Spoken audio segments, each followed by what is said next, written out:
Russell.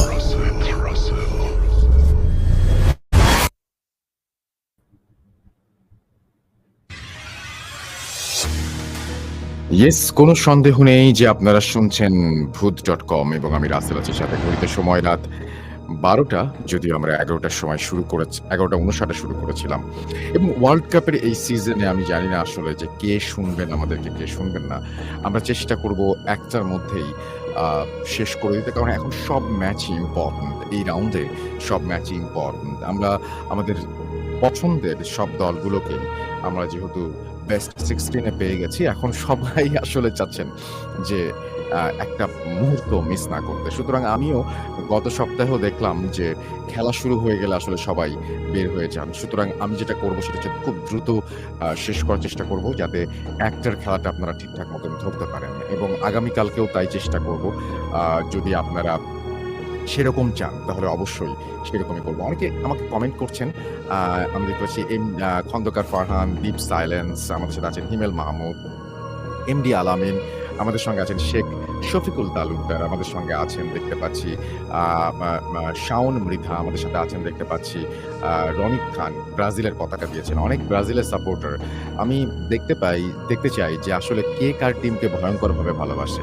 কতটা ভয়ঙ্করভাবে ভালোবাসেন আপনারা ব্রাজিল নাকি আর্জেন্টিনা, আপনারা জানান। এবং যারা যত বেশি ভয়ঙ্করভাবে ভালোবাসেন তারা আপনারা আমাদেরকে পতাকার মানে কি বলবো ইমোজি দিয়ে আপনারা আমাদেরকে কমেন্টের সেকশনে জানাতে পারেন যে কত ভয়ঙ্কর ভালোবাসেন আপনি আপনার টিমকে এবং কে কত বেশি ভয়ঙ্কর দুর্ধর্ষ হয়ে উঠবে এই সিজনে, সেটাও আমাদেরকে জানাতে পারেন। থ্যাংক ইউ ভেরি মাচ আমাদের সঙ্গে থাকার জন্য। সবাই পতাকা পাঠাতে শুরু করেছেন। আমরাও চলে যাব আমাদের আজকের এপিসোডে। আশা করছি আমাদের এপিসোডটি আপনাদের ভালো লাগবে। একটু জানিয়ে দিই যে আমাদের ইমেল করতে হলে আমাদের ইমেল অ্যাড্রেসটি আপনাকে মনে রাখতে হবে। আমাদের ইমেল অ্যাড্রেস হচ্ছে russell.booth.com@gmail.com। আপনার নাম, ঠিকানা এবং ফোন নাম্বার সহ আপনার জীবনে ঘটে যাওয়া বা আপনার জানা সেরা ঘটনা লিখে পাঠিয়ে দিন আমাদের কাছে।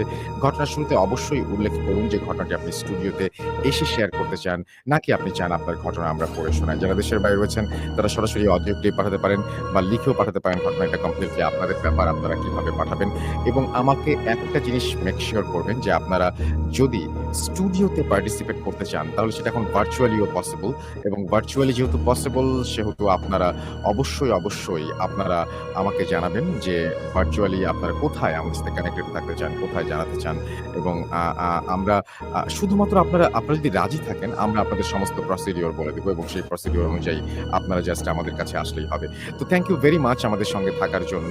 এবং আমি চাইবো যে আজকের পুরোটা এপিসোড আমাদের সাথে থাকুন, কারণ আমরা খুব তাড়াতাড়ি শেষ করে দেবো ইনশাল্লাহ। পুরো সময়টা যদি আমাদের সঙ্গে থাকেন ভালো লাগবে, সময়টা খারাপ কাটবে না আশা করি। তো যাই হোক আমি সরাসরি চলে যাচ্ছি আমাদের ঘটনায়। আশা করছি আমাদের আজকের এপিসোডের প্রথম ঘটনাটি আপনাদের ভালো লাগবে, কারণ এই ঘটনাটি আফনান ভাইয়ের। এবং সামনের সপ্তাহেও আশা করছি আপনাদেরকে আফনান ভাইয়ের স্টোরি আমরা স্টুডিওতে থেকে এসে আপনাদের সাথে শেয়ার করব। এবং আমাদের যারা এখন পর্যন্ত আমি কিছু মানুষ যারা আছেন অলরেডি শেয়ার করতে রাজি হয়েছেন, শেয়ার করতে চাচ্ছেন। সো আপনিও যদি চান যে আমাদের সাথে স্টোরি ভার্চুয়ালি শেয়ার করবেন, virtually you want to be in our studio, এটা কিন্তু খুব পসিবল একটা ব্যাপার এখন। সুতরাং আপনারা আমাদেরকে জানিয়ে দিন, কারণ দেশের বাইরে যেখান থেকে থাকুন না কেন কোভিডের পরে আমরা বাসা থেকে বেরোতে চাই না, সেই জন্য এই উদ্যোগ। আশা করব যে আপনারা ভার্চুয়ালি আমাদের সাথে যোগাযোগ করবেন এবং আমরা সেইভাবে আপনাদের সাথে নিয়ে সামনের দিকে এগিয়ে যাব। আর্জেন্টিনা কি বেশি এগিয়ে আছে? শুধু নীল দেখতে পাচ্ছি। কোথায় আমাদের ব্রাজিলের ভাই বোনেরা? জানতে চাই। চলে যাচ্ছি আমাদের প্রথম ঘটনায়। শুনতে থাকুন, সাথেই থাকুন। আশা করছি ভালো লাগবে। Spirit, be here with me.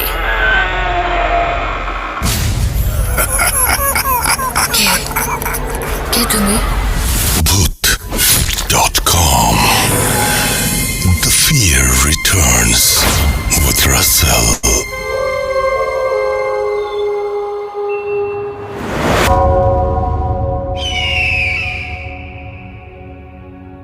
আসসালামু আলাইকুম রাসেল ভাই, আমি আলহাজ ধনবাড়ি টাঙ্গাইল থেকে বলছি। আসলে আমি অনেকদিন ধরে এই ঘটনাটা শেয়ার করতে চাচ্ছি। কয়েকবার আমি হালকা পাতলা ইমেল টাইপ করেছি, কিন্তু অতটা ভালো লিখতে পারি না। লাস্ট লিখতে শুরু করেছিলাম, অর্ধেক পর্যন্ত লিখেছিলাম, বাট সময়ের কারণে আর লিখতে পারিনি। ঘটনার যেহেতু মোটামুটি বড় ধরনেরই, আর আমি এবার অ্যাডমিশন ক্যান্ডিডেট মানে ইন্টারমিডিয়েট পরীক্ষা দিয়েছি, তো আমাকে ভালো পরিমাণে পড়াশোনা করতে হয়, তাই আমার কাছে এরকম সময় নেই যে আমি অনেকক্ষণ ধরে টাইপ করে আমি পাঠাবো, তাই আমি পাঠাচ্ছি আপনাকে অডিও আকারে। যদি ভালো লাগে ঘটনাটা আপনি শেয়ার করবেন। আর হ্যাঁ, ঘটনাটা একটু বড় হবে, যদি যে কোনো পার্ট যদি আপনার ভালো না লাগে তাহলে আপনি এক কাজ করতে পারেন, ঘটনাটা কেটে যতটুকু ভালো লাগে ততটুকু প্রচার করতে পারেন। তো আমি ঘটনায় চলে যাচ্ছি। ঘটনা হচ্ছে আমার নানার সাথে ঘটা। এটা ধরতে পারেন আপনি একটা একজন মানুষের পুরো লাইফের ঘটনা বলতে পারেন, মানে ছোট থেকে বড় মৃত্যু পর্যন্ত ঘটনা। তো আমার নানা যখন ছোট, আগে বলে নিই, আমার নানার বাড়ির পাশে ছিল ছোট্ট নদী, ঝিনাই নদী যাকে বলে। তো একটা সময় ছিল যখন এই নদী দিয়ে বর্ষাকালে নৌকা যেত, নৌকা দিয়ে মানে মানুষ এখন যেরকম আমরা নৌকা ভ্রমণে বের হই ওই রকম নৌকার ভিতরে গান বাজনা করতো, অনেকেই জানে। তো আমাদের নানির বাড়ির কিছু দূরে একটা হাট ছিল, ওই হাট থেকে প্রতি বছরই নৌকা যেত। তো আমার নানা তখন ছোট, 10-11 বছর বয়স, ওইরকমই একদিন নৌকা যাচ্ছিল।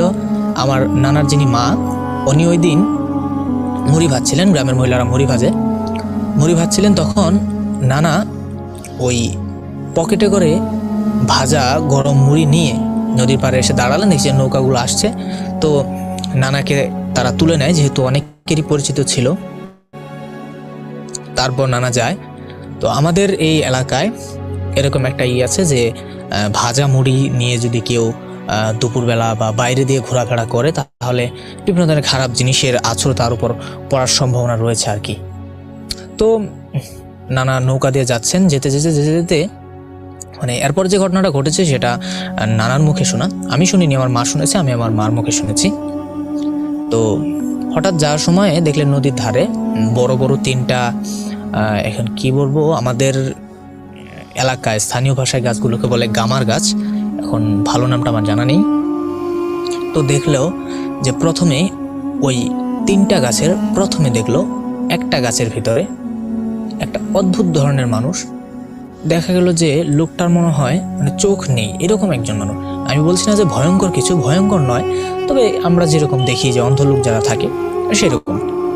তারপরে দেখলেন একটা গাছে, মানুষগুলো কিন্তু বেশি বয়স্ক না, প্রায় নানার সমবয়সী, বসে আছে আরেকজন, যার কিনা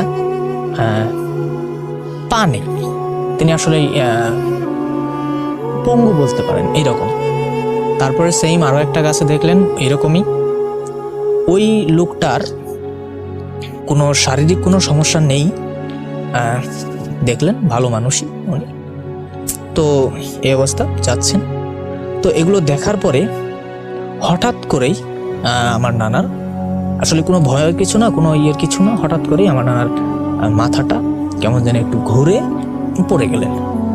পড়ে যাওয়ার পর তার তো আর কিছু মনে নেই।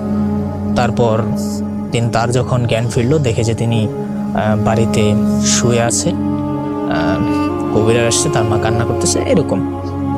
পরে জিজ্ঞেস করলো যে কি হয়েছে, পরে বললো যে তুই নৌকাতে এইভাবে অজ্ঞান হয়ে পড়ে গিয়েছিলি।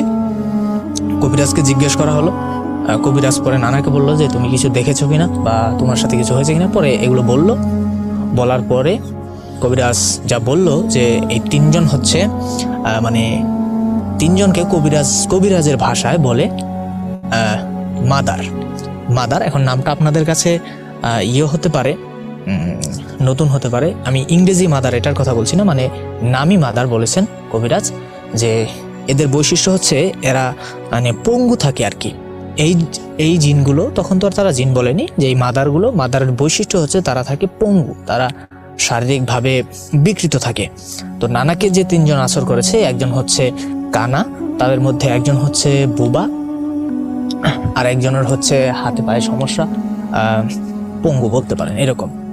তো আরেকটা কথা হচ্ছে যে এরা এমন এক ধরনের জীব যাদেরকে মানে ছাড়ানো সম্ভব নয়। কবিরাজ বললো যে এদেরকে কোনো কবিরাজ ছাড়াতে পারবে না, যতদিন নানা বেঁচে থাকবে লাইফ টাইম নানার সাথে তারা থাকবেই, এটা ঘটনা। তারপর একটা জিনিস লক্ষ্য করা গেল যে কিছুদিনের মধ্যেই আমার নানা সুস্থ হয়ে গেলেন। তার সাথে এই ধরনের ঘটনা ঘটলো না, তবে নানার সাথে যে এই জিনিসগুলো ছিল, নানা তারপর থেকে কিছু সমস্যা হলো, যেমন ধরেন আমার নানা করতে পারতো না, এই কারোর সাথে এক বিছানায় থাকতে পারতো না। একজন মানুষ খাবার খেয়ে যদি দেয় না একজনকে, হালকা খেয়ে তারপর দেয়, এই ধরনের একজনের খাওয়া খাবার নানা খেতে পারতো না। এই ধরনের ঘটনাগুলো ঘটতো। তারপর সেকেন্ড যে ঘটনাটা ঘটেছে সেটা হচ্ছে, আমার নানা তখন যুবক ছোটবেলা থেকে এই ধরনের জিনিসের সাথে বড় হয়ে এই ধরনের জিনিসের প্রতি আমার নানার আগ্রহটা খুব বেড়ে গিয়েছিল। দ্যাটস ওয়াই নানা একজন কবিরাজের কাছে যায়, যে তার কাছে এই ধরনের তন্ত্র মন্ত্র শিখবে। তো কবিরাজ বলে, যদি তুমি এগুলো শিখতে চাও তাহলে তোমাকে এই করতে হবে কি, যে একজন হিন্দু, যারা আপনারা অনেকে হয়তো জানেন যে হিন্দুদের মধ্যে বিশেষ কিছু শ্রেণী রয়েছে যারা মারা গেলে তাদেরকে দাহ করা হয় না, তাদেরকে কবর দেওয়া হয়। এই ধরনের বলছে, এই ধরনের কোনো হিন্দু মেয়ের লাশ যদি তুমি গলাকে টানতে পারো তাহলে আমি তোমাকে শেখাবো। এটা বলেছিল নানাকে। তো নানা রাজি হয়েছিল, এই খুঁজে ছিল। তখনও ছিল বর্ষাকাল। নানা আমার নানার মাকে বললেন, ঠিক আছে আমি নদী থেকে মাছ মেরে আনি। তখন নদীতে প্রচুর মাছ পাওয়া যেত। মাছ মেরে আনতে গিয়েছে, কি বলে এটাকে, ওই আমাদের গ্রামের ভাষায় বলে তৈরা, যেটা ওই হাত দিয়ে ছুড়ে দেওয়ার মাধ্যমে মাছ ধরা হয়। তো এই ধরনেরই মাছ নদী ভেলা দিয়ে নদী উপারে গেলেন। নদী যেহেতু বেশি বড় নয়, ছোট নদী, উপারে গিয়ে নানা মাছ মারছেন। ওপারে ওই নদীর যে হালকা চর রয়েছে ছোট ছোট, সেগুলোতে মানে যখন এই সিজন থাকে, সিজনের আগে মানুষ পাট গাড়ে। পাট গাড়লে এবার একটু পানি আগে এসে পড়ছিল, এই জন্যই আর পাট তারা কাটতে পারেনি, মানে এখনো পাট রয়েছে। সেই পাট ক্ষেতের সাইড দিয়ে মনে করেন অনেক ছোট ছোট মাছ পাওয়া যায়, ওই দিক দিয়ে জাল ফেললে মানে ভালো পরিমাণ মাছ পাওয়া যায় আর কি। এই ধরনের মাছ মারতে থাকলেন। মাছ মারতে মারতে নানা হঠাৎ করে দেখলেন যে উজানের দিকে তাকালেন। উজানের দিকে তাকিয়ে দেখে যে কি একটা ছোট্ট একটা জিনিস ভেসে আসছে। বুঝতে পারলাম না প্রথমে, কি পরে যখন কাছে দেখে না, এটা আসলে অন্য কিছু না, একটা মানুষের মাথা। আরো যখন কাছে আসলো তখন তিনি দেখতে পেলেন শুধু মানুষের মাথা নয়, এটা একটা মহিলার মাথা।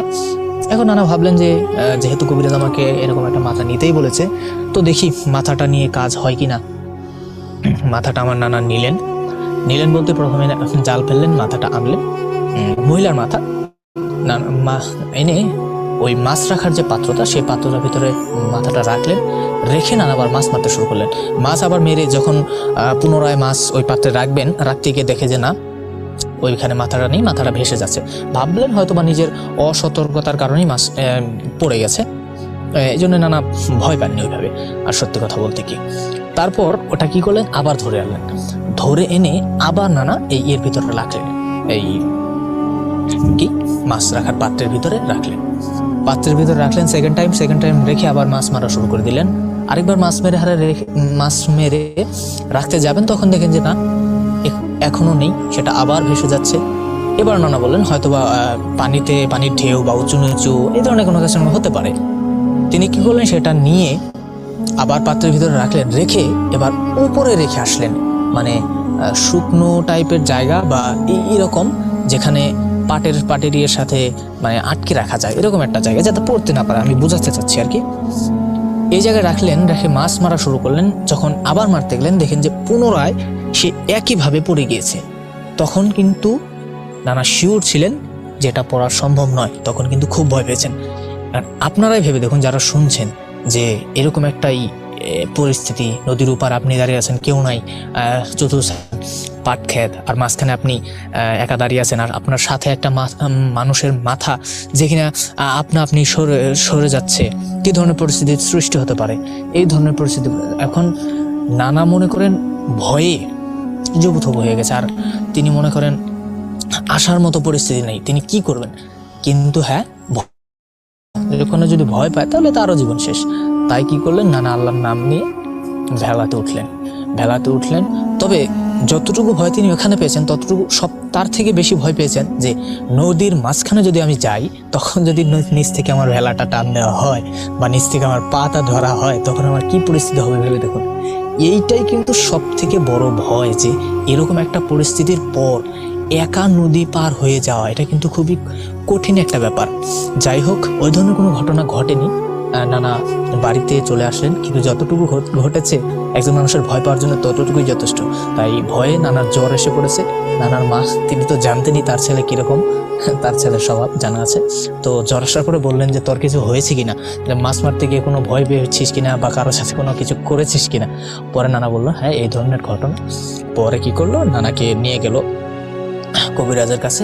কবিরাজ পরে নানাকে মানে সুস্থ করে তুলেছেন আর কি। তো কিছুদিন জ্বরে ভুগেছেন, 10-15 দিনের মতো এরকম।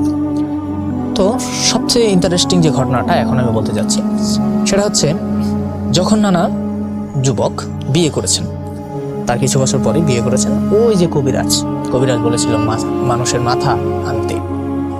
তো নানা একদিন যথারীতি বিকেলবেলা বাজার থেকে আসছেন, আসার পরে দেখেন এই বাজারের সাইডে কিন্তু এরকম হিন্দুদের বাড়ি ছিল, এরকম এই জাতের হিন্দু যাদেরকে এই যে মরার পরে কবর দেওয়া হয়।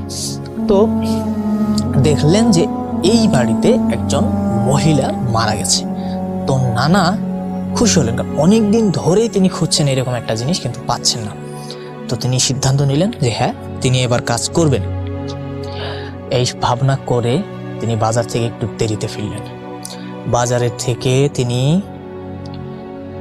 সন্ধ্যাবেলা একটা চাপাতি কিনলেন, নতুন চাপাতি কিনে যখন রাত হয়ে গেল মোটামুটি, তখন তো অনেক আগের কথা বলছি, মানুষ ঘুমিয়ে পড়তো সন্ধ্যার পরই। তো রাত হয়ে গেল, তখন নানা কি করলেন, সেই চাপাতিটা নিয়ে গিয়ে কপড়টা খুললেন, রাত্রি খুঁড়ে লাশের মাথাটা কাটলেন। এই যে আমরা অন্যান্য ভৌতিক গল্পে যেরকম শুনি যে হাত টেনে ধরেছে, পা টেনে ধরেছে বা কথা বলছে, এরকম কিছু আসলে ঘটেনি না। মানে খুবই সিম্পলি মাথাটা কেটে নিয়ে চলে আসছে আমার নানা। আসলে হয়তো এখানে একটা সাহসের বিষয়ও কাজ করে। আমার নানা ছিলেন খুব সাহসী, তাই হয়তো এই ধরনের কোনো ঘটনা তার সাথে ঘটেনি। তো মাথা কেটে আনলেন, কিন্তু কেটে এনে এখন বাড়িতে নিয়ে যেতে পারছেন না, কারণ বাড়িতে নিয়ে গেলে আমার নানি যদি শুনে তাহলে তো অবস্থা খারাপ। তাই আর বাড়িতে নিয়ে যায় নাই। বাড়িতে না নিয়ে বাড়ির থেকে একটু দূরে ক্ষেত ছিল, ক্ষেতের ভিতরে মানে তখন ধান কেটেছে, ধান কাটার পরে তো ক্ষেতগুলো খালি থাকে, সেই ক্ষেতের ভিতরে মাটিতে পুঁতে রেখেছেন, একটা মাটির পাতিলের ভিতরে করে পুঁতে রেখেছেন। পুঁতে রেখে বাড়িতে আসছেন, বাড়িতে এসে ঘুমিয়েছেন। তখন আমার নানির একটা সন্তানও হয়েছে, ছোট আর কি, 1-1.5 বছর বয়স। এসেছেন, আসার পর তিনি ঘুমিয়েছেন খাওয়া দাওয়া করে। যখন ঘুমিয়েছেন হালকা হালকা রাত্রিবেলা, তখন দেখেন যে টিনের চালের উপর কি যেন হাঁটা চলা করছে, খুবই বেশি শব্দ করে হাঁটা চলা করছে আর কি, মানে টিনের চাল ভেঙে ফেলবে এইরকম একটা পরিস্থিতি। আমার নানা তো বুঝতে পারলেন যে হ্যাঁ এই জন্যই তো ঘটনাটা হচ্ছে। আর আমার নানি কিন্তু ভয় পেয়ে গেছেন। ভয় পেয়ে গিয়ে নানাকে তো ধরলেন যে তুমি কি করে এসেছো, আমাকে এটা বলতে হবে, কিছু না করলে এরকম ঘটনা ঘটা কথা ছিল না, তুমি কি করে এসেছো সেটা বলো। নানা বলবেন না, পরে বললেন যে হ্যাঁ এই ধরনের একটা ঘটনা করে এসেছি আমি। নানি বললেন যে যাও তুমি তাড়াতাড়ি গিয়ে কি এটা ভিত করবে করে আসো, তোমার ঘরে ছোট বাচ্চা আছে, তোমার এটার প্রতি কোনো মায়া নেই, তুমি এই ধরনের কাজ করে আসছো, যদি তোমার ছেলের কিছু হয়ে যায় তখন মায়েরা যা বলে আর কি। এইরকম এই শোনার পর আমার নানা কি করলেন, সেই মাথাটা নিয়ে বাড়ির পাশে একটা পুকুর ছিল, সেই পাতিল সহ সেই পুকুরের ভিতরে ফেলে দিলেন। ফেলে দেওয়ার পর নানা ঘুমালেন। ওই দিন ঘুমানোর পর নানা আসলেন, আসার পর শুয়ে পড়লেন। শুয়ে পড়ার পর এই ধরনের পরিস্থিতি আরো একটু হলো যে তুই আমার জিনিসটা আমাকে ফিরিয়ে দিলি না, মানে টিনের চালে বলছে, সে তখন কথা বলছে যে আমার জিনিস তুই আমাকে ফিরিয়ে দিলি না, তুই পুকুরে ফেলে দিলি, এই জন্য তোর করতে হবে, শাস্তি পেতে হবে, এই ধরনের কথাবার্তা, মানে ভয় দেখানো আর কি।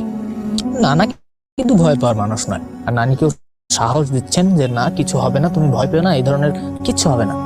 তো এই হলো কথা। তারপর দিনটা গেছে, তার কিছুদিন পর ছিল ঈদ। ঈদের ভিতরে আপনারা জানেন যে মেয়েরা তাদের বাপের বাড়িতে ঘুরতে আসে। তো আমার নানার যে বোন ছিল, সেই বোন নানার বাড়িতে ঘুরতে আসছেন। ঘুরতে আসার পর তার ছিল 2টো ছেলে। তো ঈদের দিন খাওয়া দাওয়া করেছে, সবাই খাওয়া দাওয়া করে বড় পাতিল, সেই পাতিল আমার নানার বোন সেই পুকুরে, যেই পুকুরে ওটা ফেলে আছে, এটা কিন্তু কেউ জানে না, শুধু আমার নানাই জানে। ফেলার পর যখন এই আমার নানার বোন পাতিলটা ধৌত করছেন, তার দুটো ছেলে গেছে পুকুরে, কিন্তু তখন পানি নেই অতটা, হাঁটু পানি এরকম। তার ছেলে দুটো বছর, 7-8 বছরের ছেলে হবে, মানে মোটামুটি বড়ই গিয়েছে। তারপর যখন পাতিল ধৌত করছে, তার ছেলে দুটো তার পিছনে দাঁড়িয়ে আছে, পাতিল ধুয়ে মহিলা বাড়িতে চলে গেছে। তো বাড়িতে চলে গিয়ে তারপর দুপুরবেলা যখন খাওয়া দাওয়ার সময় হবে, তখন মানে খুঁজছে তার ছেলেদেরকে, কোথায় পাচ্ছে না, কোথায় গেল, এখানেও নেই, এখানে নেই। পরে বললো যে হ্যাঁ, আমি যে করলাম, এই পাতিল ধুলাম, তখন আমার পিছনে দাঁড়িয়ে ছিল, দেখি তো পুকুরে ছিল কিনা। পরে বলতেছে যে তুমি কি পাগল হলে নাকি, পুকুরে তো পানিই নেই বেশি, সেখানে কিভাবে যাবে? বললো যে তাও দেখে আসি। তারপর গেল পুকুরে দেখতে, দেখার পর তারপর পুকুরে খোঁজা হলো। পুকুরের ভিতরে পানি বেশি নেই, আমি আগে বলেছি। পুকুরের চারদিকে পরিষ্কারই, কিন্তু এক সাইডে কর্নার, মানে যে সাইডে পাতিল ধুয়েছে তার অপোজিট সাইডে কিছু কি রয়েছে, পানার ধরনের কিছু রয়েছে এরকম। তারপর সারাই খোঁজার পর যখন ওই পানার ওইখানে যাওয়া হলো, দেখে পুকুরটা ভালোই বড় ছিল, 20-25 ফিট এর থেকে বেশি হবে, 30-40 ফিট হবে। এইরকম দূরে যাওয়ার পরে দেখে যে না, সেই পানার ভিতরে বাচ্চা দুটা মরে পড়ে আছে, কেউ দেখে। তো যাই হোক, পরদিন নানা স্বপ্নে ঘুমায়নি, মানে সবাই তো কান্নাকাটি, এরকম একটা পরিবেশ, মারা গেছে। তখনও কিন্তু কেউ জানে না যে এটা অলৌকিক কোনো ঘটনা হতে পারে। আমার নানাও কিন্তু জানেন না, তিনি যথারীতি রাত্রে ঘুমিয়েছেন, সবাই তার 2-1 দিন পর আর কি। এরকম সুখ হালকা কাটার পর তারপর নানা স্বপ্নে দেখছেন, যে স্বপ্নে এসে বলছে যে তুই যে আমার জিনিসটা ফিরে দিলি না, এই যে দেখ তোর জিনিস নিয়ে গেলাম, এরকম দেখিস আমি নিতেই থাকবো, এরকম একটা থ্রেট নানাকে দেয়। তারপর আমার নানা কিন্তু বুঝতে পারে যে ঘটনাটা আসলে কি। তো যাই হোক রাসেল ভাই, অনেক বড় হয়ে গেছে দেখি, বাকিগুলো আর পরে বলতে হবে। যদি ভালো লাগে এটা প্লে করবেন, আর প্লে করলেও আমি এরপরে পাঠাবো, আর না করলেও পাঠাবো। ভালো থাকবেন, আসসালামু আলাইকুম।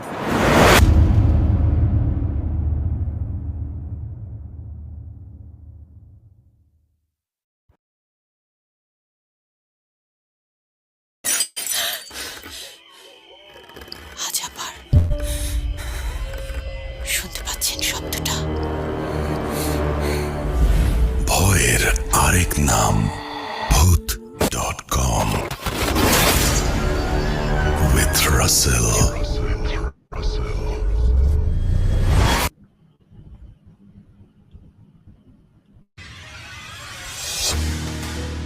ইয়েস, ভয়ের আরেক নাম ভূত.com আপনারা শুনছেন।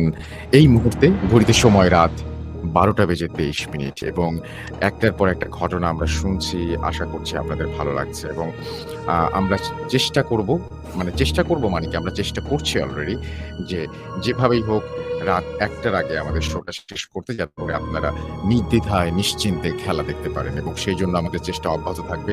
আমরা চলে যাবো একটা ইমেইলে। আশা করছি যেহেতু আপনারা ইমেইল অনেক বেশি পছন্দ করেন, সেই জন্য একটা ইমেইলে যাচ্ছি, এবং এই ইমেইলটি যদি আপনাদের কাছে ভালো লাগে অবশ্যই আমাদেরকে জানাবেন। আর আপনারা নিশ্চয়ই জানেন যে আমরা এখন সরাসরি আপনাদেরকে স্টুডিওতে ভার্চুয়ালি উপস্থিত থাকার মতন একটা সুযোগ করে দিচ্ছি। আর সেই জন্য আপনাদের ইমেইলের শুরুতে লিখতে হবে যে ইয়েস, আপনি স্টুডিওতে সরাসরি আসতে চান ভার্চুয়ালি, তাহলে আমরা আপনার কাছে যোগাযোগ করব এবং আপনার সাথে আপনার ঘটনাটা আমরা শেয়ার করব। আপনারা আমার সাথে শেয়ার করবেন সরাসরি, এবং সেটা শুনবে সারা পৃথিবী। চলুন আমরা কথা না বাড়িয়ে সরাসরি ঘটনায় চলে যাই।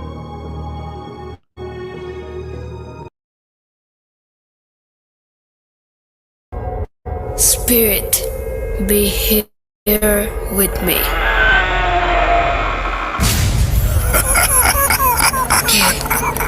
কে তুমি? Bhoot.com. The fear returns with Russell.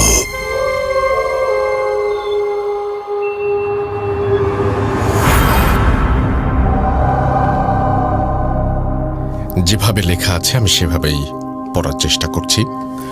আসসালামু আলাইকুম রাসেল ভাই, কেমন আছেন জিজ্ঞেস করব না, কারণ আমরা জানি আপনি সব সময় ভালোর দলে। দয়া করে আমার নামটি প্রকাশ না করার জন্য অনুরোধ করছি। শুধু আপনাকে বলছি, আমি বাসা ময়মনসিংহ সদরে, পড়ছি চট্টগ্রাম বিশ্ববিদ্যালয়ে আইন বিভাগে। তারপরে তিনি তার মোবাইল নাম্বার শেয়ার করেছেন এবং টি শার্টের সাইজ শেয়ার করেছেন। তারপরে তিনি লিখছেন, 2010-এর ডিসেম্বর থেকে নিয়মিত ভূত এফএম শুনতাম। 2015-এর পর থেকে নানা কারণে নিয়মিত শোনা সম্ভব হচ্ছিল না। হঠাৎ গত বছর যখন শুনি প্রোগ্রামটি আর হবে না, মনটা খুবই খারাপ হয়ে গিয়েছিল। তবে ভূত.com দিয়ে আবার যখন যাত্রা আরম্ভ করলেন তখন অত্যন্ত খুশি হয়েছিলাম, কিন্তু অনুষ্ঠানটি খুঁজে পেতে কিছুটা দেরি হয়ে গিয়েছিল আমার। 33তম এপিসোড থেকে নিয়মিত শুনছি এখন। এতক্ষণ অনেক বেশি কথা বলে ফেলার জন্য ক্ষমা চেয়ে নিচ্ছি। এখন সরাসরি ঘটনায় চলে যাচ্ছি।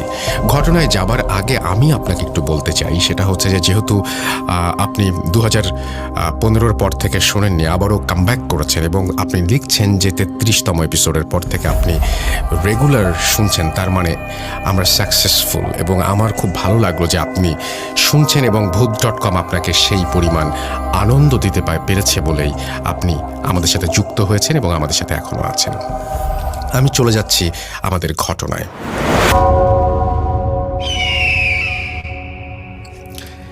যেভাবে তিনি তার পরের অংশটুকু লিখেছেন আমি সেভাবেই পড়ার চেষ্টা করছি। তিনি লিখছেন, ঘটনাটি 2016 সালের নভেম্বরের মাঝামাঝি সময়ের। ঘটনাটি ঘটেছে সাভারের নবীনগরের আশেপাশে কোনো একটি বাসায়। ঘটনাটি আমি এবং আমার বন্ধু একত্রে ফেস করেছি। তো 2016 সালে জাহাঙ্গীরনগর বিশ্ববিদ্যালয়ে ভর্তি সাভারে আমার বন্ধুর এক আত্মীয়র বাসায় উঠেছিলাম। সেখানে দুদিন ছিলাম। দুদিনই আমাদের পরীক্ষা ছিল। তাই প্রথম যেদিন বাসায় গিয়েছিলাম সেদিন মোটামুটি রাত হয়ে গিয়েছিল। তো রাতের খাবার শেষ করে আমি আর আমার বন্ধু ঘুমাতে চলে গেলাম। বলে রাখা ভালো, আমাদের বাসায় 3টি বেডরুম ছিল এবং আমাদের জন্য নির্ধারিত রুমটি ছিল ডান দিকের কর্নারের রুমটি। মাঝখানের রুমে থাকতো সেই বাসার বড় এবং মেঝো ছেলে এবং বাম দিকের কর্নারের রুমে থাকতো আন্টি এবং ওনার ছেলে আঙ্কেল, তখন বিদেশে অবস্থান করছিলেন। আমরা যখন ঘুমানোর উদ্দেশ্যে বিছানায় গেলাম তখন রাত 11টা। যেহেতু পরের দিন 9টায় এক্সাম এবং সারাদিন জার্নি করে আমরা দুজনেই মোটামুটি ক্লান্ত, তাই বিছানায় শুয়েই আমি আর আমার বন্ধু ঘুমিয়ে পড়লাম। কিন্তু আমার একটা অভ্যাস ছিল ঘুমানোর আগে ফেসবুকে ব্রাউজ করা, এবং সেই ব্রাউজিংটা করতাম কোনো কিছু হোক আর না হোক। তো আমি ব্রাউজ করতে করতে দেখি রাত 12টা বেজে গেছে। তার মানে তিনি বলছেন যে তার বন্ধু ঘুমিয়ে গিয়েছিল এবং তিনি তখন জেগে জেগে ব্রাউজই করছিলেন। এবং হঠাৎ করে তিনি বললেন যে ওয়াশরুমে এসে লাইট বন্ধ করে আমি আবার তখন শুয়ে পড়লাম।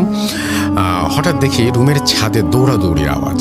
প্রথমে মৃদু এবং ধীরে ধীরে আওয়াজ বাড়তে লাগলো। তবে দৌড়ানোর ধরন ছিল একটু অদ্ভুত। শব্দটা আসছিল রুমের ছাদের এক কর্নার থেকে আর এক কর্নার বরাবর, সোজাও না বাঁকাও না, যেন একটা নিয়ম করে দৌড়াচ্ছিল। আমি ভাবলাম নিশ্চয়ই ওপরের তলায় বাচ্চারা এরকম করছে, যেহেতু শহরের সাইডে বাসা এবং অনেক বাচ্চারাই রাতে দেরি করে ঘুমায়। প্রসঙ্গত বলে রাখা ভালো যে আমরা ছিলাম 5 তলায় এবং 5টি তলাই ছিল, যেটা আমরা প্রথমে খেয়াল করিনি। পরে জানতে পেরেছিলাম, আমি ভেবেছিলাম হয়তো ওপরের তলা থেকে শব্দ আসছে, তা প্রকৃতপক্ষে ছাদ থেকে আসছিল। অর্থাৎ 5 তলার ওপরে যেহেতু তারা অবস্থান করছিলেন, 5 তলার ছাদ থেকেই এই শব্দটি আসছিল বলে বোঝা যাচ্ছে এখানে। এরকম আওয়াজ 30-40 মিনিট পর্যন্ত ছিল, একটা নিয়মিত বিরতি দিয়ে দিয়ে। তো এরপর শব্দ বন্ধ হয়ে যায় এবং আমি এক সময় ঘুমিয়ে পড়ি। পরের দিন পরীক্ষা দিয়ে ক্যাম্পাসে ঘুরে বাসায় আসতে আসতে সন্ধ্যা হয়ে যায়। আন্টি আর তার ছোট ছেলেকে দিয়ে আমাদের রুমে চা নাস্তা দিয়ে যায়। তো ছোট ছেলেটির সাথে কথা বলতে বলতে আমি অভ্যাসবশত ওকে বিভিন্ন প্রশ্ন করতে লাগলাম। জানতে পারলাম তাদের গ্রামের বাড়ি মানিকগঞ্জ জেলার কোনো একটি গ্রামে, নামটি বলতে পারলাম না। তো আমার ছোট থেকেই ভৌতিক বিষয়ে ব্যাপক আগ্রহ আছে, যার জন্য আমি ছেলেটিকে জিজ্ঞেস করেই ফেললাম যে গ্রামের বাড়িতে কি কোনো ভৌতিক ঘটনা প্রচলিত আছে কিনা। ছেলেটি উত্তর দিল সেটা হচ্ছে একেবারে অপ্রত্যাশিত ছিল। সে বলল, বাড়িতে কি, এই বাসাতেই তো অনেক ঘটনা আছে। আমি শুনে লাফ দিয়ে উঠলাম। যখন জানতে চাইলাম কি ঘটনা, তখন ছেলেটি চলে গেল, বলল যে ওর আম্মু এসব বলতে মানা করে দিয়েছে।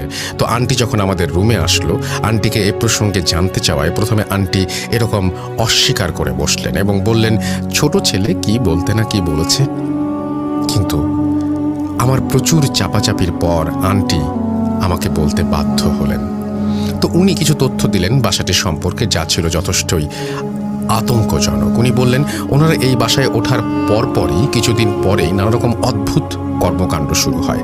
যেমন আন্টি এবং তার ছোট ছেলে যে রুমে থাকেন সেই রুম থেকে নিয়মিত একটি বিরতি দিয়ে রাত ঠিক 12টা থেকে 1টার মাঝামাঝি সময় একজন মহিলা ও একটি ছোট বাচ্চার করুণ সুরে কান্নার আওয়াজ আসতো, এবং আওয়াজটা ছিল জানালার ঠিক পাশাপাশি, অর্থাৎ জানালার পাশ থেকে আওয়াজটি আসতো। প্রথম কয়েকদিন আন্টি ভাবতেন উনি হয়তো ভুল শুনছেন, কিন্তু নিয়মিত হবার পর উনি একদিন জানালা দিয়ে বাইরে তাকানোর পরে যা দেখলেন এ কথা অবিশ্বাস্য। উনি দেখতে পেলেন একজন মহিলার মতো অবয়ব, যিনি সাদা পোশাক পরিহিতা, একরকম শূন্যে ভাসছেন, এবং সেই মহিলাটির কোলে কিছু একটা তিনি তা জড়িয়ে ধরে আছেন এবং নিচু হয়ে ফুপিয়ে ফুপিয়ে কাঁদছেন। এই দৃশ্য দেখে আন্টি খুবই ভয় পেয়ে গেলেন। তিনি পরের দিন এই ঘটনা তার 2 ছেলেকে বললেন। 2 ছেলেকে বলার পর তাদের মুখেও শুনলেন আরো অদ্ভুত কথা। মাঝের রুমে তখন থাকতো বড় ছেলে। তো বড় ছেলেটি আন্টিকে বললেন উনি প্রায় রাতে ওনার রুমের ছাদে শিলপাটার আওয়াজ শোনেন, যেন কেউ পেঁয়াজ রসুন বাটছে এত রাতে। কিন্তু উপরে তো ছাদ, তাহলে কারা এসব করে? আবার মাঝে মাঝে তিনি হাতুড়ি পেটার শব্দও পেতেন। তো একদিন এরকম শব্দে বিরক্ত হয়ে উনি ছাদে ব্যাপারটা দেখতে গেলেন। ছাদে গিয়ে দেখেন কেউ নেই, কিন্তু যখন ছাদের দরজাটা বন্ধ করতে যাবেন তখনই দেখলেন একটা ছায়ার মতো কি যেন দ্রুত সামনে চলে গেল। তিনি ভয় পেয়ে তাড়াতাড়ি রুমে এসে গেলেন। তো কেউই নিজেদের ঘটনা কাউকে বলেনি, যেন কেউ ভয় না পায়। এরপর মেজো ছেলে যা বলল আন্টিকে, তা ছিল আমাদের সাথে গত রাতে ঘটা একদম সেই ঘটনার কার্বন কপি।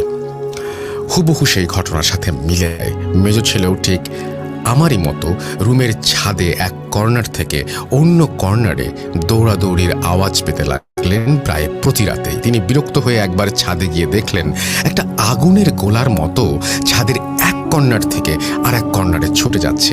এটা দেখে তিনি প্রচণ্ড ভয় পেয়ে রুমে চলে আসলেন। আমরাও আন্টিকে জানালাম যে গত রাতে আমার সাথেও এই রকম অভিজ্ঞতা হয়েছিল।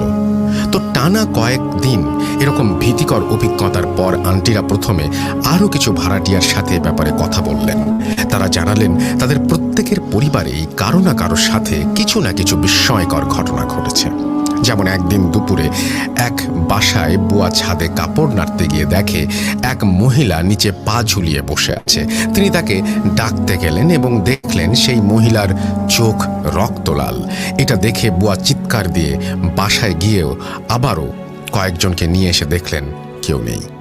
এরকম কারো বাসায় বেসিনের ট্যাপ খুলে যায় একদিন, কেউ নানা রকম অদ্ভুত শব্দ পায়, এভাবেই চলতে লাগলো। তো একদিন কয়েকজন মিলে বাড়িওয়ালার সাথে দেখা করতে গেলে দেখেন যে বাড়িওয়ালা বিদেশে, এবং জানতে পারলেন অনেক আগে থেকেই বাড়িটির পাশে একটি শ্মশান ছিল এবং পরে এটাকে উচ্ছেদ করে এই ভবনটি নির্মাণ করা হয়, এবং এই বাড়িতে এখনও কোনো মিলাদ পড়ানো হয়নি এই বাসাটা তৈরির পর থেকেই। তো কেয়ারটেকার জানালেন বাড়িটার বাড়িওয়ালা আরও 2 মাস পর এসে মিলাদ দেবেন। আন্টির মুখে এসব কথা শুনে আমি এবং আমার বন্ধুর অবস্থা তো খারাপ। আমরা ভাবছি আজকের রাতটা কিভাবে কাটাবো।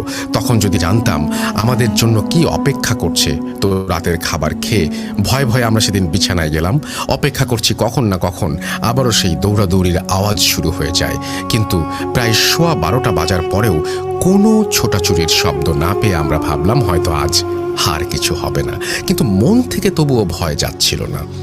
ঘুমানোর চেষ্টা করছি, হঠাৎ আমার বন্ধু বলল তার ওয়াশরুমে যেতে হবে এবং সে একা যেতে ভয় পাচ্ছে, যেহেতু ওয়াশরুমটা বাসার একদম সাইডে, তাই আমাকেও সাথে নিয়ে যেতে হলো। তো আমি বাইরে ছিলাম এবং সে ওয়াশরুমে গেল। কিছুক্ষণ পর আমার বন্ধু ভেতর থেকে আমাকে বলল আমি কেন তাকে ভয় দেখানোর চেষ্টা করছি। আমি তো অবাক। আমি জানতে চাইলাম কি হয়েছে। সে বলল আমি নাকি বাইরে থেকে দরজা বন্ধ করে দিয়েছি। আমি বললাম আমি তো দরজা বন্ধ করিনি, আর আমি এরকম কেন করব? এমনিতে যথেষ্ট ভয়ে ছিলাম। এটা শুনে আমার বন্ধু আরও ভয় পেয়ে গেল এবং বলল সে দরজা খুলতে পারছে না। বলে রাখা ভালো, দরজায় কোনো ছিটকেনি ছিল না। বর্তমানে যেভাবে প্রেস করে খুলতে হয় এরকম কিছু ছিল না, বা শক্ত হয়ে যাবে বা ওই রকম কোনো ছিটকানি ছিল না যেটা খোলা অসম্ভব। তো তার জন্য দরজা খুলতে না পারার কোনো কারণ নেই। এবার আমি ভয় পেয়ে গেলাম হচ্ছেটা কি। এরপর হঠাৎ আমার বন্ধু চিৎকার করে বলতে লাগলো, একটি ছায়া এগিয়ে আসছে তার দিকে। আমি তার চিৎকারে এবং আমার ডাকাডাকিতে আন্টি ও তার ছেলেরা ছুটে এলো। আমি তাদেরকে বললাম কি হয়েছে। সাথে সাথে অবাক করা বিষয় ঘটল। দরজাটি নিজে নিজেই খুলে গেল এবং আমি দেখি আমার বন্ধু অজ্ঞান হয়ে পড়ে আছে। তাকে উঠিয়ে চোখ মুখে পানি ছিটানোর পর প্রায় 30 মিনিট পর জ্ঞান ফিরল। তারপর কোনো রকমের রাতটা আমরা পার করলাম। পরের দিন পরীক্ষা দিতে গেলাম এবং স্বাভাবিকভাবেই পরীক্ষা খুব একটা ভালো হলো না। আমাদের পরীক্ষা দিয়ে আবার বাসায় এসে দুপুরের খাবার খেয়ে তারপর বিদায় নেবার কথা ছিল, কিন্তু আমরা এতই ভীত ছিলাম যে সেই বাসায় আর যেতে চাইনি। তাই আমাদের ব্যাগ সহ একেবারে বের হয়ে গিয়েছিলাম। তারপর পরীক্ষা শেষ করে ওখানেই কোনো রকম খেয়ে বাস ধরে ময়মনসিংহ ফিরে আসলাম। বাসে বসে বসে তখনও চিন্তা করছিলাম কি ঘটে গেল আমাদের সাথে। পরে আন্টি 1 মাস পরে ফোন করে জানালেন বাসায় মিলাদ পড়ানো হয়েছে এবং এখন আর কোনো ভৌতিক ব্যাপার ঘটছে না। এই ছিল আমার ঘটনা। জানি না কতটা ভয়ের, কিন্তু যারা সেটা প্রত্যক্ষ করেছিল সেই রাতে আমরা প্রচণ্ড আতঙ্কিত ছিলাম। ঘটনাটি যদি প্রচারযোগ্য হয় তবে প্রচার করবেন। ভালো থাকবেন। আসসালামু আলাইকুম। আল্লাহ হাফেজ।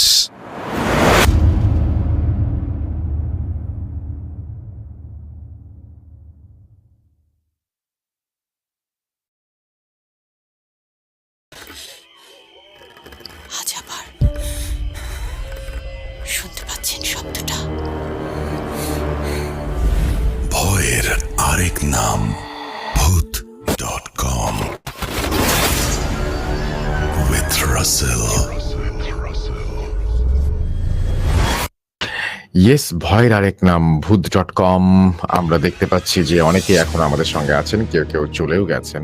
সো আমরা দেরি না করে আজকে যেটা করব সেটা হচ্ছে আমাদের পরবর্তী ঘটনায় চলে যাব এবং এই ঘটনাটি আমাদের আজকের শেষ ঘটনা। যদি আপনারা শুনতে চান তাহলে আমাদের সঙ্গে থাকুন, আর যদি শুনতে না চান তাহলে আমার কিছু বলার নেই।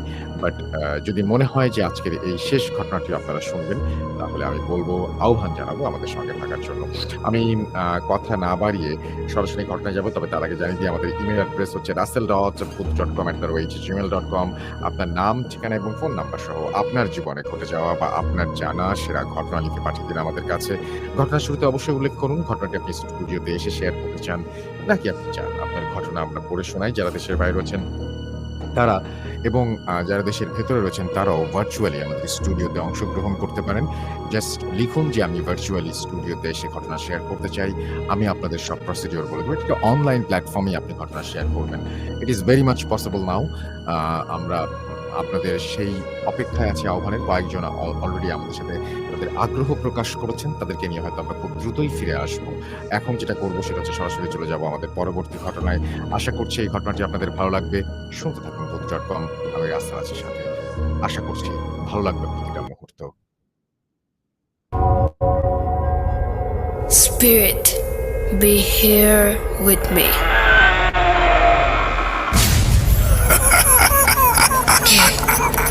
কে তুমি? Booth.com. The fear returns with Russell.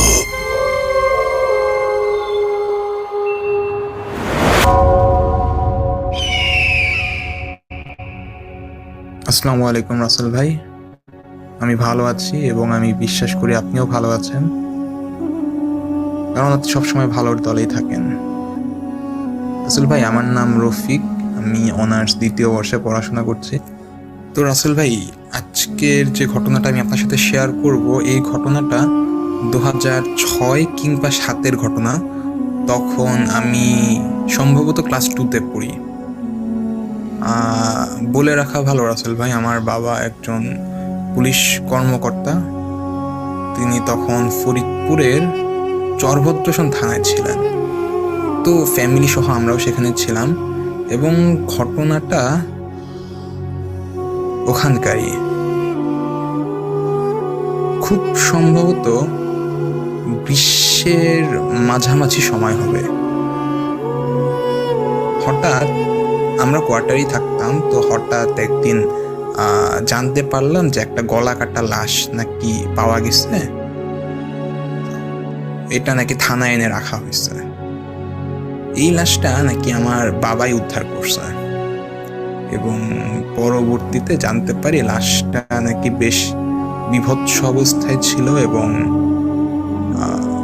যখন সে লাশটা উদ্ধার করছে তখন নাকি লাশটার মানে শরীর এবং মাথা আলাদা ছিল এবং লাশের হচ্ছে খুব ছোট একটা বাচ্চা ছিল, দুগ্ধবর্ষ। তো এই তার মা যে মারা গেছে এটা সে তখন উপলব্ধি করার মতো বয়স হয়নি। সে তার মায়ের বুক থেকে দুধ খাওয়ার চেষ্টা করছিল। তো এরকম দৃশ্য দেখে আমার বাবা আসলে অনেক খুব হতবাক হয়ে যায়। বেশ মানে তার পুলিশ জীবনে সে এরকম কখনো দেখেনি।